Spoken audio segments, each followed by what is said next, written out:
L'Antichrist et la Réforme. L'identification de la papauté comme étant l'Antichrist a été le moteur de la Réforme du XVIe siècle.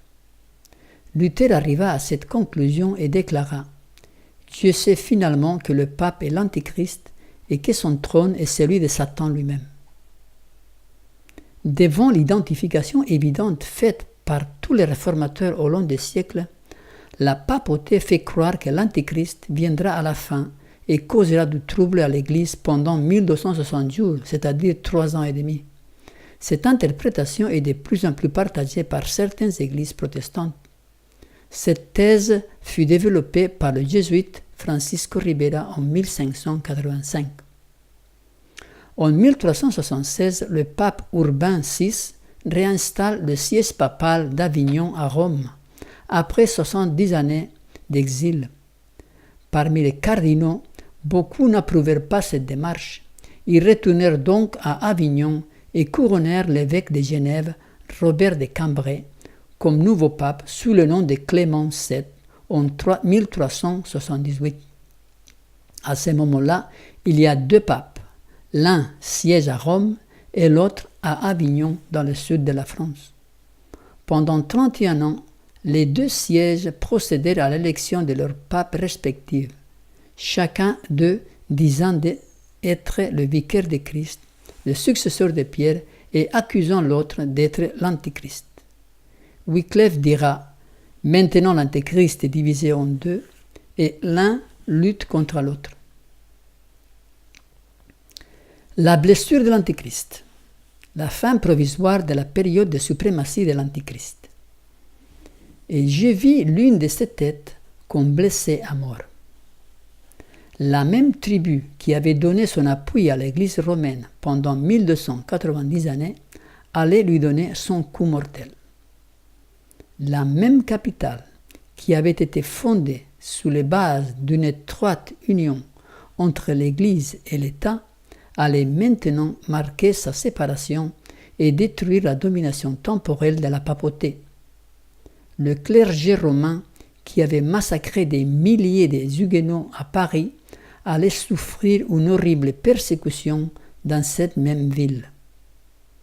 En 1798, à la fin de la période des 1260 années, qui débuta, comme nous l'avons vu, en 538, le général Berthier, sous les ordres de Napoléon Ier, alors qu'il réalise la conquête de plusieurs États italiens, prit le pape Pie VI, le fit prisonnier et l'emmena au sud de la France, où il mourut l'année suivante, au mois d'août.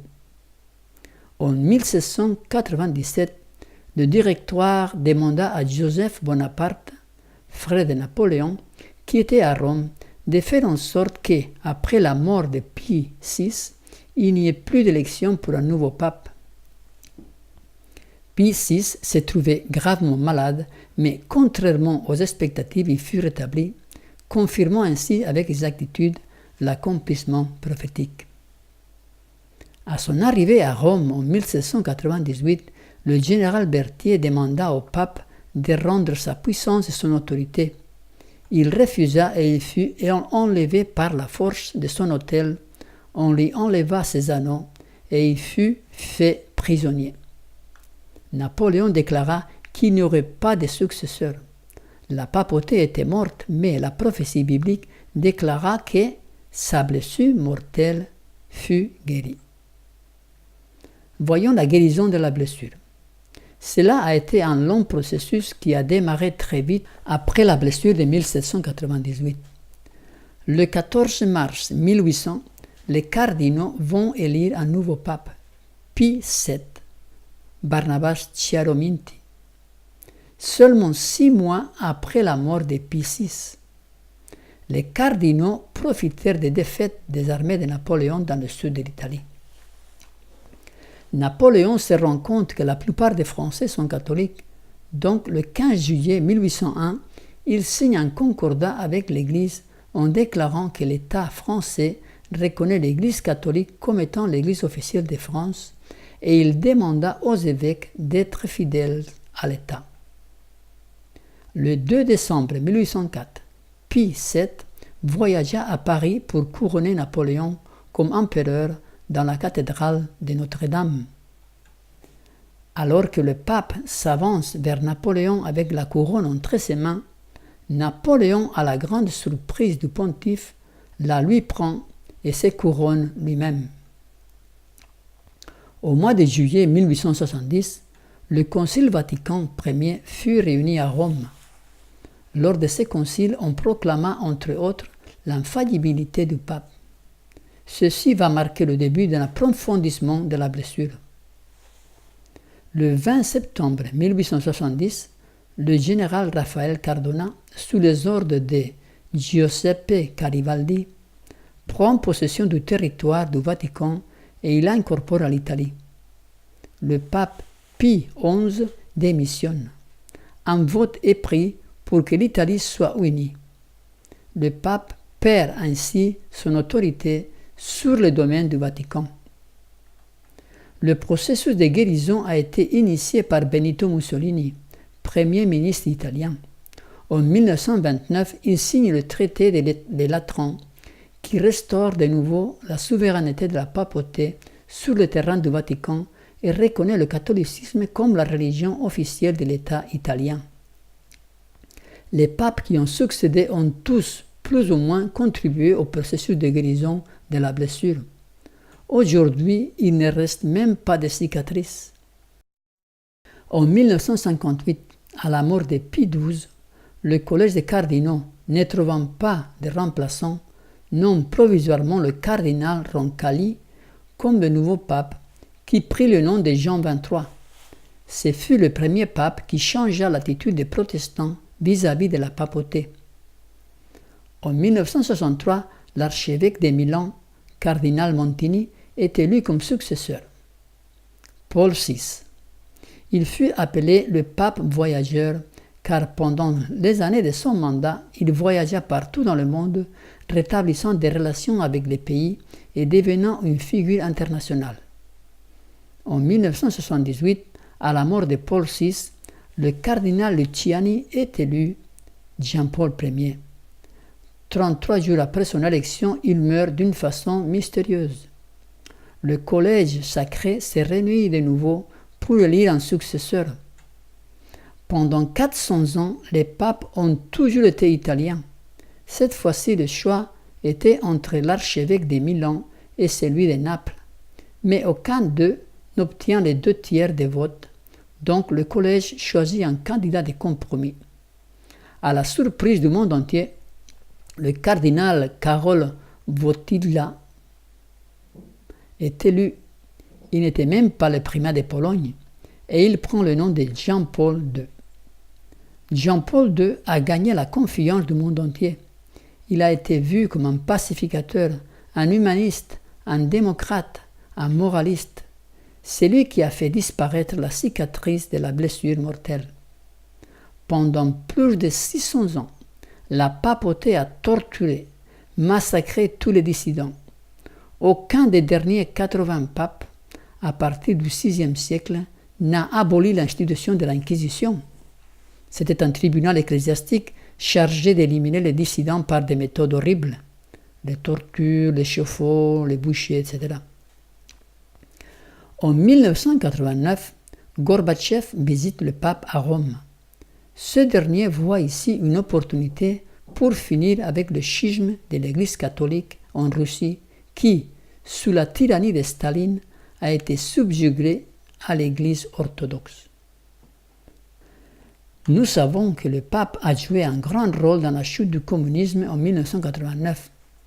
Tous les pays de l'Est ont rétabli des relations diplomatiques avec le Vatican, rompues à l'arrivée du communisme. En 1979, Jean-Paul II visite le patriarche de l'Église orthodoxe, chef de toutes les églises orthodoxes du monde. En 1990, les élections dans l'Allemagne de l'Est donnèrent 40% des votes au Parti démocrate chrétien, parti d'affiliation catholique, alors qu'il y avait beaucoup de protestants auparavant. Jean-Paul II rétablit les relations avec les pays musulmans. En 1930, Mussolini refuse aux musulmans de Rome de construire une mosquée. Aujourd'hui, il y en a une très grande avec l'approbation du pape. En 1989, Jean-Paul II visite l'Indonésie, pays musulman. Des milliers de citoyens accourent le voir. La même chose se produit en Thaïlande, à Singapour, en Inde. L'archevêque de Canterbury, de l'église anglicane, déclara que le pape était la tête de toutes les églises chrétiennes. Aujourd'hui, avec le mouvement œcuménique, la papauté essaye de gagner la faveur de toutes les religions, de toutes les églises du monde. Elle n'agit pas seulement en faveur des protestants, appelés les frères séparés, mais en faveur de toutes les religions. Il y a des réunions organisées régulièrement dans la ville italienne d'Assis, où les catholiques et les différents représentants des grandes religions du monde, bouddhistes, musulmans, hindouistes, tibétains, taoïstes, etc., se réunissent. Aujourd'hui, avec le pape François Ier, le pape est devenu une figure de renommée mondiale. Le mouvement œcuménique a fait un pas de géant ces dernières années, surtout en 2015, avec la célébration du 500 anniversaire de la Réforme. Ainsi s'accomplit la deuxième partie de la prophétie biblique qui disait « Mais cette plaie mortelle fut guérie, et toute la terre était dans l'admiration, suivit la bête. » Les dernières manœuvres de l'Antichrist ou la bête 666. Dans le chapitre 13 du livre de l'Apocalypse, nous trouvons de nouveau la même entité en action. Après que sa blessure mortelle ait été guérie, elle est le protagoniste d'événements au niveau mondial. Cette fois-ci, elle se fait aider par une deuxième bête. Apocalypse 13, 11, 12. Puis j'ai vu une autre bête monter de la terre, qui avait 2 cornes semblables à celles d'un agneau, et elle parlait comme un dragon.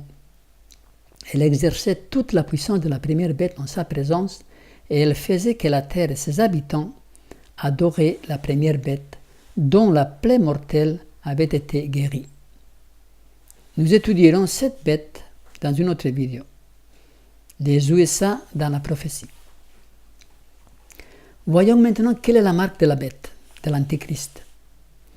Dans le conflit final décrit dans le chapitre 13 de l'Apocalypse, la marque de la bête représente un boycott économique que cette entité mettra en place pour que les hommes se plient devant elle. Satan veut ainsi faire que tous les hommes se prosternent devant lui en croyant obéir à Dieu.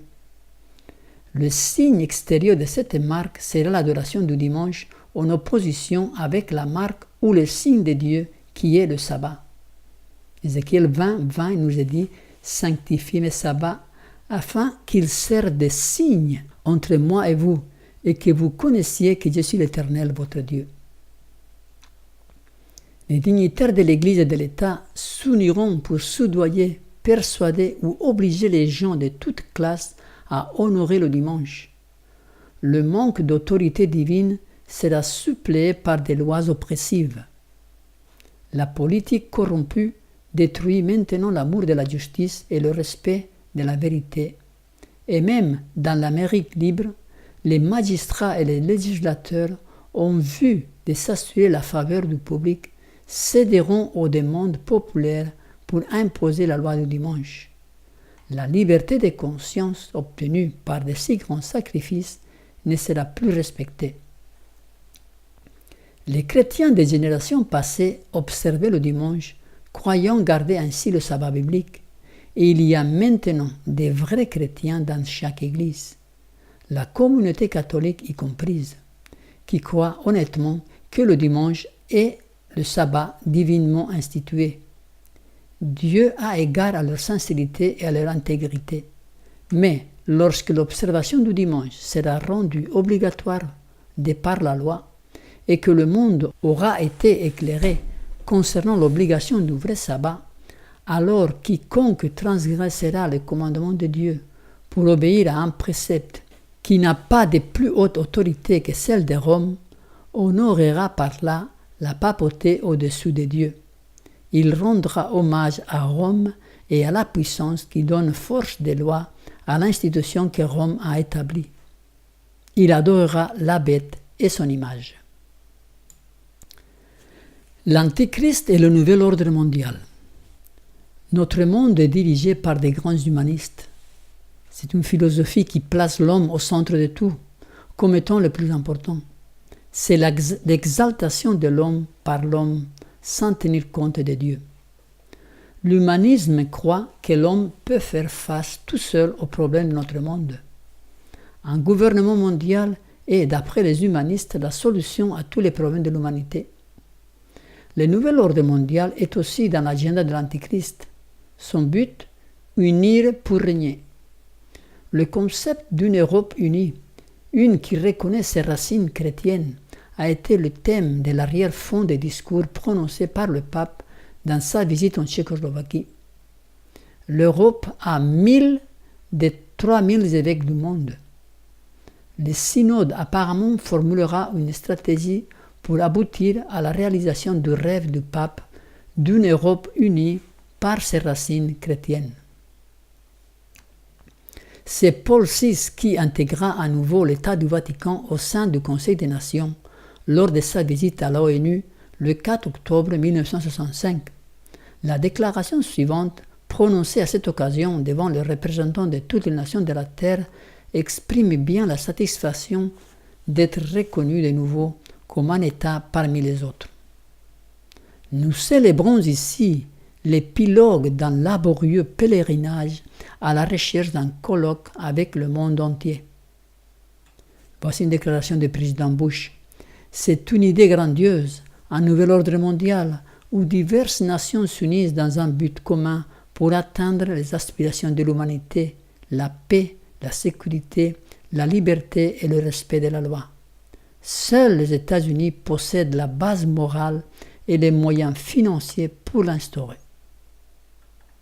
Voici une autre déclaration qui est apparue dans la revue Flashpoint. Nous espérons que le pape viendra avant l'an 2000 aux Nations Unies pour parler en faveur de toutes les religions de cette planète et donner au monde une vue sur le 3e millénaire qui doit être un millénaire spirituel, un millénaire dans lequel nous verrons l'intégration et l'harmonie de l'humanité. L'humanité n'aurait l'espoir de créer un système géopolitique durable qu'à condition qu'il repose sous le christianisme de l'Église catholique romaine. Que l'on veuille ou non, que l'on soit prêt ou pas, nous sommes tous concernés. La question est de savoir qui établira le premier système de gouvernement mondial qui ait jamais connu notre planète. Qui jouira de l'autorité et du contrôle sur chaque individu et chaque communauté? Nos modes de vie individuels et en tant que citoyens, nos familles et nos emplois, nos échanges commerciaux et d'argent, nos systèmes éducatifs et nos différentes religions et cultures, les emblèmes même de notre identité nationale, que tous considèrent comme inaltérables, tout cela sera complètement et radicalement changé à tout jamais. Personne ne sera épargné. Tous les domaines de notre vie en ressentiront l'impact profond. Ça, c'est du livre The Kiss of This Blood de Malachi Martin. Sous la direction courageuse du pape Jean-Paul II, l'État du Vatican, en tant que voix internationale, a assumé la position qui lui revient dans le monde. Il est donc approprié que ce pays, les États-Unis, démontre du respect envers le Vatican en le reconnaissant diplomatiquement comme un État mondial. C'était le sénateur Richard Lugar. L'Antéchrist et l'œcuménisme. L'Antéchrist veut établir une religion universelle où Jésus n'est pas au centre. La Bible nous dit « Il n'y a de salut en aucun autre, car sous le ciel il n'y a pas un autre nom qui ait été donné aux hommes par lequel nous devions être sauvés. » L'Antéchrist veut une union avec toutes les religions païennes de la planète, syncrétisme. Il veut créer une religion qui satisfasse tout le monde et en être le Dieu. Mais la Bible nous dit « Car tous les dieux des peuples sont des idoles et l'Éternel a fait les cieux. Je suis l'Éternel, il n'y en a pas d'autre. » Il y a un seul Dieu et il est toujours le même. Sa loi est la même. Ses exigences sont les mêmes. Son plan pour sauver l'homme est toujours le même. Nous avons la Bible comme repère et comme référence. Dans les réunions successives organisées dans la ville d'Assise, en Italie, par le pape, avec des représentants de toutes les religions du monde, nous voyons bien se dessiner son but. Pendant des siècles, l'intolérance de l'Église catholique a été proverbiale envers tous ceux qui ne voulaient pas se soumettre à son autorité. Elle a utilisé le boucher et des tortures indescriptibles pour réduire à néant l'hérésie. Maintenant, elle change de politique et va jusqu'à proposer une unité avec des religions païennes, polythéistes, occultes. Le Dieu de la Bible n'a rien en commun avec Bouddha, ni avec Confucius, ni avec Mahomet, ni avec Krishna, car tous ces derniers sont des faux prophètes, des serviteurs du grand antichrist, Satan lui-même. Grâce aux deux grandes erreurs, l'immortalité de l'âme et la sanctification du dimanche, Satan amènera tout le monde à croire à ces mensonges, tandis que la première établit la base du spiritisme, les religions païennes, la seconde crée un lien de sympathie avec Rome.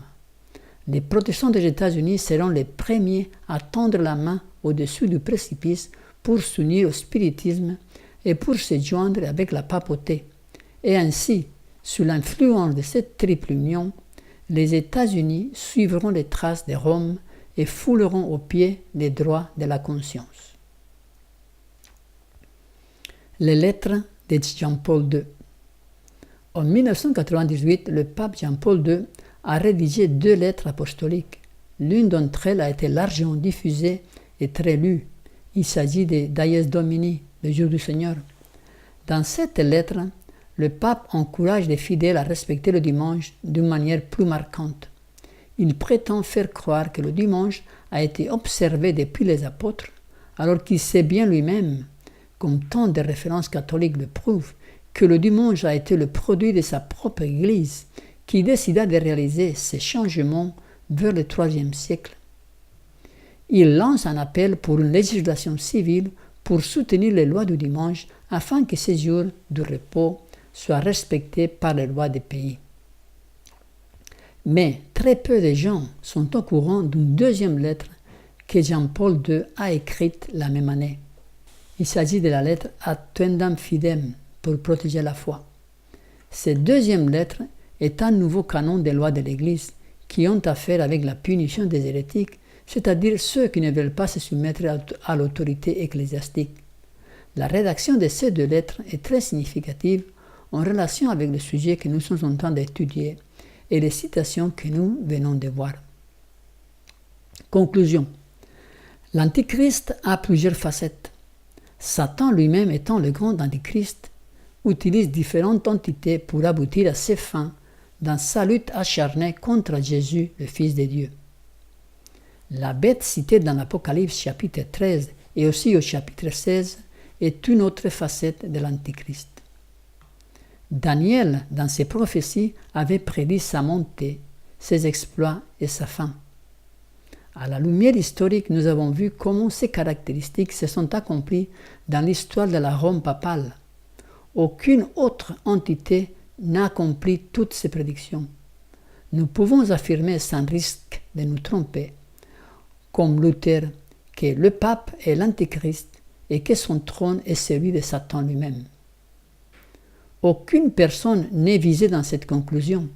C'est le système qui est mis en cause. Dieu a beaucoup d'enfants fidèles dans Babylone. Ce terme inclut toutes les églises, l'Église catholique comprise, et toutes les religions du monde. Dieu, dans sa parole, nous a révélé sa volonté. Nous ne pouvons pas nous fier aux traditions humaines. La Bible et la Bible seule est notre norme de justice. À la loi et au témoignage, si on ne parle pas ainsi, c'est qu'il n'y aura point d'aurore pour le peuple. Voici pour conclure la déclaration faite par Luther lors de sa parution à Worms pour être jugé. Puisque votre honorable majesté et vos hautes puissances exigent une réponse claire, simple et précise, Dieu la leur donnerait, et la voici. Je ne puis soumettre ma foi ni au pape ni au concile, parce qu'il est clair comme le jour qu'ils ont souvent fait erreur, et se sont souvent même contredits les uns les autres. À moins qu'ils soient convaincus par le témoignage des Écritures, ou par des raisons évidentes, à moins qu'ils soient persuadés par les passages mêmes que j'ai cités, liant ainsi ma conscience par la parole de Dieu, je ne puis et je ne veux rien rétracter, car il n'est pas prudent pour un chrétien de parler contre sa conscience. Mais voici, je ne puis faire autrement, que Dieu me vienne en aide. Amen. Amen. Puissions-nous tous être fortifiés par la parole puissante du Très-Haut pour faire face aux tromperies de notre époque. Puissions-nous avoir du discernement pour voir les dangers spirituels qui nous menacent. Puissions-nous nous accrocher fortement au rocher de notre salut pour ne pas être emportés par la tempête de la persécution qui approche.